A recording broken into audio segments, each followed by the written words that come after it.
नमस्कार दोस्तों, स्वागत है आपका इस वाले वीडियो के अंदर। और अगर आप सीबीएसई के स्टूडेंट हैं और आप एग्ज़ाम देने जा रहे हैं इस बार, अगर आप 6th में हैं, 7th में हैं, 8th, 9th, 10th, 11th, 12th में हैं और आप जानना चाहते हैं कि लैंग्वेज का जो नया चक्कर है ये क्या है, R1, R2, R3, क्या आपको भी इन लैंग्वेजेस को लेना होगा? और अगर आप 9th, 10th में हैं तो क्या आपको अभी से कोई ना कोई थर्ड लैंग्वेज चूज़ करनी होगी? पूरा ये जो चक्कर है मैं आपको समझाने वाला हूँ। और R1, R2, R3 का क्या कॉन्सेप्ट है ये मैं आपको इस वाले वीडियो के अंदर बताने वाला हूं। तो अगर आपका लैंग्वेजेस से रिलेटेड सीबीएसई के अंदर कोई भी डाउट है तो इस वाले वीडियो से बिल्कुल क्लियर हो जाने वाला है। बहुत ही छोटा और बहुत ही कॉन्साइज ये वीडियो है, इसमें आसानी से आप पूरा कॉन्सेप्ट समझ सकेंगे। वीडियो को बिल्कुल एंड तक देखिएगा, सारी इंफॉर्मेशन प्रॉपर डिटेल में और सिंथेसाइज तरीके से बताई गई है, तो आपको कोई भी डाउट नहीं रहेगा। सबसे पहली चीज़ ये कि ऑलरेडी सीबीएसई ऑफर करता है टोटल 44 अलग अलग लैंग्वेजेस, जिसमें कि इंडियन लैंग्वेजेस इंक्लूडेड हैं जो कि 8th स्केड्यूल में हैं, वो आप ले सकते हैं। क्योंकि ऑलरेडी 10th के अंदर जब आप पढ़ते हैं तब आपको टोटल 5 सब्जेक्ट्स पढ़ने होते हैं, जिसमें से 2 हिंदी और इंग्लिश, या फिर जो भी लैंग्वेज आपकी नेटिव है वो आप ले सकते हैं। तो टोटल 5 सब्जेक्ट बनते हैं, हिंदी, इंग्लिश और इसके अलावा मैथ, साइंस और सोशल साइंस, जो कंपलसरी सब्जेक्ट्स हैं। अब ये पूरा कॉन्सेप्ट बदलने जा रहा है, क्योंकि जैसा कि हम जानते हैं कि न्यू करिकुलम ऑलरेडी अप्लाई हो चुका है और NCFAC 2023 के अंदर ये गाइडलाइन बनाई गई है कि जो लैंग्वेज का कॉन्सेप्ट है इसे और ज़्यादा गहरा किया जाएगा। इसमें होगा ये कि जो स्टूडेंट्स जनरली 6th से लेकर के 8th तक पहले थर्ड लैंग्वेज पढ़ते थे अलग अलग राज्यों में, वो अब कंटिन्यू होगा 9th और 10th के अंदर भी। मतलब कि थर्ड लैंग्वेज जो है वो उन्हें 9वीं और 10वीं में भी पढ़नी होगी। सबसे बड़ा सवाल अभी फ़िलहाल के लिए ये है कि क्या आप 9th के स्टूडेंट हैं तो आपको एक्स्ट्रा एक और लैंग्वेज लेनी होगी?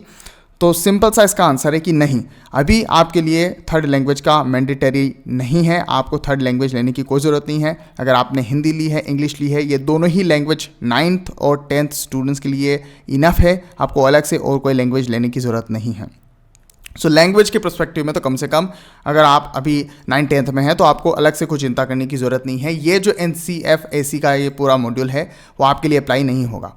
फिर हम लोग जानते हैं कि आखिर किन लोगों के लिए होगा।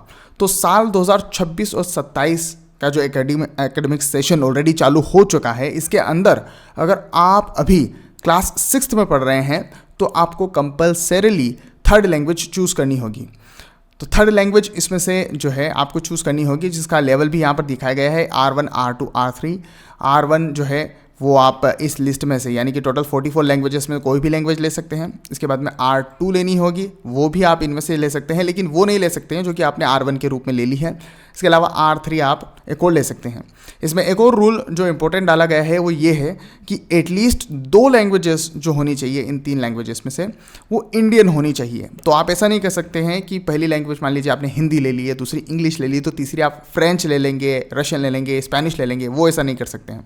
अगर आपने फर्स्ट लैंग्वेज हिंदी ली है, सेकंड इंग्लिश ली है, तो थर्ड आपको कोई ना कोई इंडियन लैंग्वेज ही लेनी होगी मैंडेटरीली।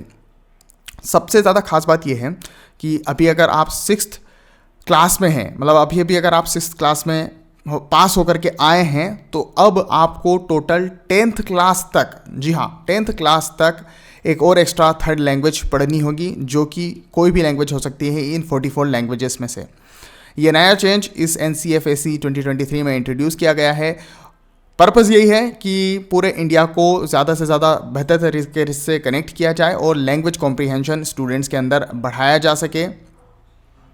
टोटल 3 लैंग्वेज इंट्रोड्यूस की गई है। R1 यहाँ पर दिखाया गया है, कोई भी लैंग्वेज हो सकती है जो कि करेंटली सीबीएसई ऑफर कर रहा है। R2 R1 से अलग होनी चाहिए, और R3 जो कि 2029 और 30 के बोर्ड सेशन में अप्लाई हो जाएगी, 2029-30 में। क्योंकि अभी जो स्टूडेंट क्लास 6th में है वो 29-30 के अंदर जा कर के पहली बार बोर्ड को फेस करेगा, तो उन स्टूडेंट्स के लिए जो है कंपल्सरीली उन्हें थर्ड लैंग्वेज देना होगी बोर्ड एग्ज़ाम के रूप। हाँ, ये काफ़ी ज़्यादा इंपॉर्टेंट इन्फॉर्मेशन है। अगर आप अभी 8th में पढ़ रहे हैं या फिर आप 7th पढ़ रहे हैं, 6th पढ़ रहे हैं, तो आपके लिए सबसे इंपॉर्टेंट इन्फॉर्मेशन जो यहाँ पर निकल करके आती है वो ये है कि एटलीस्ट आपने 8th क्लास तक थर्ड लैंग्वेज को पढ़ा हो, ये आपके लिए मैंडेटरी बना दिया गया है। यहाँ पर स्पष्ट लिखा गया है कि जो स्टूडेंट्स 9th में हैं उन्होंने अगर कोई थर्ड लैंग्वेज नहीं पढ़ी है तो कोई बात नहीं, लेकिन अगर आप 8th में हैं तो आपको यहाँ पर थर्ड लैंग्वेज में डेफिनेटली पास होना होगा। अगर आप नहीं पास हैं, अगर आपके पास में थर्ड लैंग्वेज 8th क्लास में नहीं थी, तो आपको 9th में मौका दिया जाएगा कि आप 9th में जा कर के इसका एग्ज़ाम दे थर्ड लैंग्वेज का।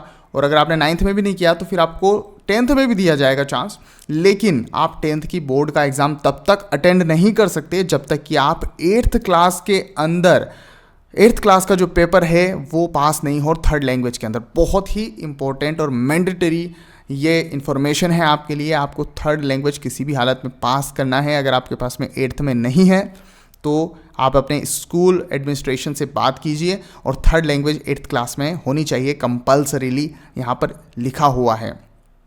और जब क्लास 10th की जो बैच है 2029-30 में ये 9th क्लास में होगी, जो R3 वाली नई बैचेस हैं, तब तक तो नई बुक्स आ जाएंगी और उनके हिसाब से फिर थर्ड लैंग्वेज मैंडेटरी हो ही जाएगी।